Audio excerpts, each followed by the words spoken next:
Então, pais, continuando, né, o que foi falado na live, né, eu sou Bruno Muniz, sou psicólogo comportamental, sou especialista em TDAH e sou também portador de TDAH, dislexia e disgrafia.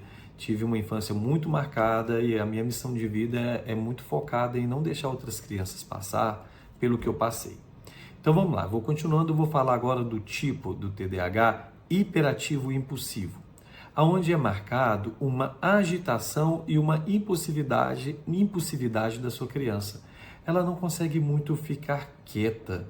A hiperatividade nessas crianças, ela vai aparecer da seguinte forma: ou no comportamento, aonde ela não consegue ficar parada, e também, né, ou na fala, falando muito, interrompendo muito. É uma criança que sempre está fazendo algo, não para quieto, ou aquela criança está sempre falando, sempre interrompendo, ninguém consegue falar, ela tem que dominar o ambiente o tempo todo.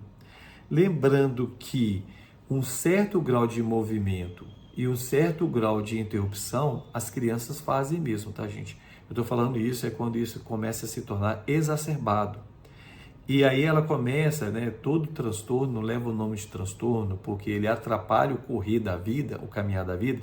A vida passa por um transtorno, ou seja, as coisas que ele precisa fazer passa para um transtorno, é transtornada nisso. Então, como ele tem deficiência, né, no se organizar da forma, ficar mais quieto e também controlar a impulsividade, isso vai gerando esses prejuízos para ele. Por exemplo, a gente sai para jantar com a criança hiperativa e essa criança, na hora de comer, ela levanta, ela senta, ela mexe na cadeira, ela mexe no prato, ela mexe na mesa toda, ela vai incomodando o ambiente.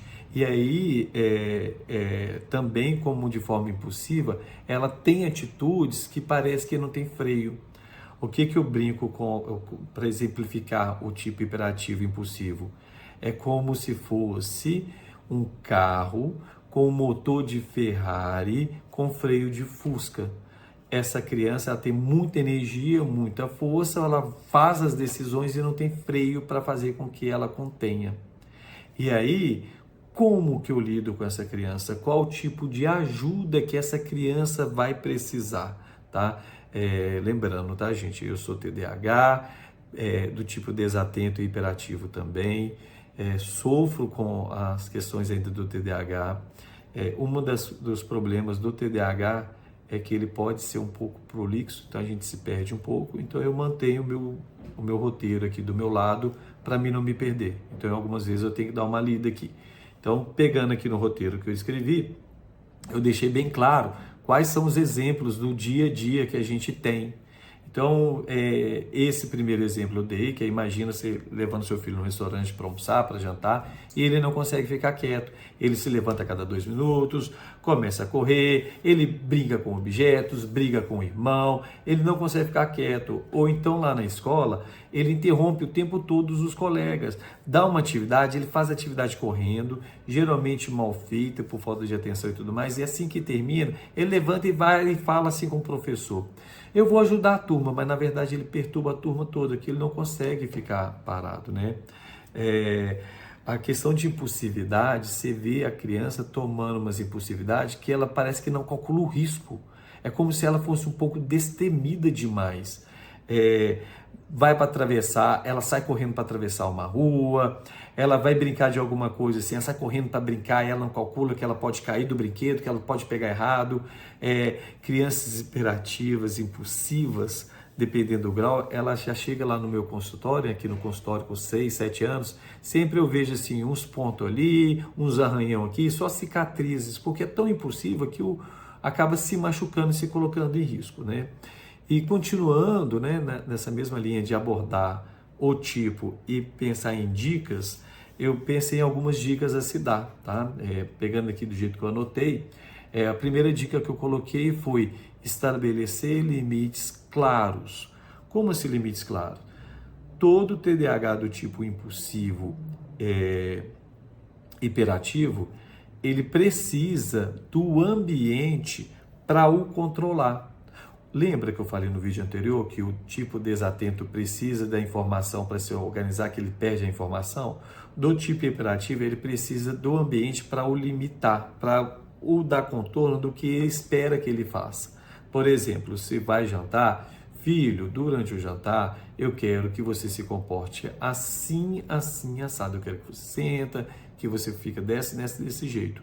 Lembrando que ele é hiperativo, ele precisa de um pouco de movimento. Então eu penso assim, como que ele pode se movimentar no momento que ele precisa estar mais concentrado?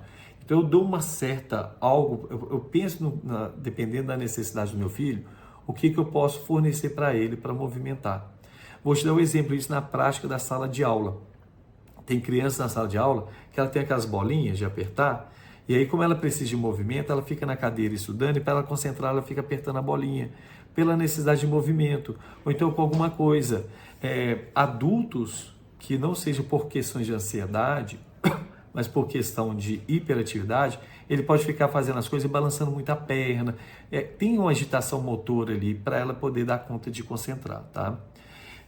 Outra coisa, seu filho, com essa questão da hiperatividade, seria interessante você disponibilizar para eles atividades que ele engaje a energia, pausas durante as atividades para que ele tenha o momento de gastar essa energia, de brincar, de fazer alguma coisa, para depois voltar na atividade concentrada. Lembra que ele tem essa agitação, essa hiperatividade, então tem que ser colocada para fora em alguns momentos essa hiperatividade. Treino que tem que ser feito nessas crianças é de esperar a sua vez. Então, técnicas para poder incentivar ela a aguardar a sua vez. E a melhor forma de eu ensinar alguém a aguardar a sua vez, né, na idade infantil, é através de jogos. Jogo onde eu jogo e depois você joga. Eu jogo e depois você joga. Então, esse aguardar a minha vez é muito treinado nesses jogos. E por último, sempre trabalhar, gente, com o reforço positivo. Esse reforço positivo eu ensino muito no treinamento de pais. Treinamento de pais é uma ferramenta extremamente importante para a intervenção, tanto no quadro de TDAH quanto no quadro de TOD. Mais para frente eu vou falar um pouquinho do treinamento de pais. Então, o que a gente faz? Quando ele está executando o comportamento da forma que eu espero, aí sim está na hora de entrar com um reforço positivo, com um elogio, com algo bem imediato àquele comportamento, para que ele tenha uma recompensa, um ganho diante desse comportamento que ele está fazendo, ok? Lidar com essa impulsividade, hiperatividade não é fácil.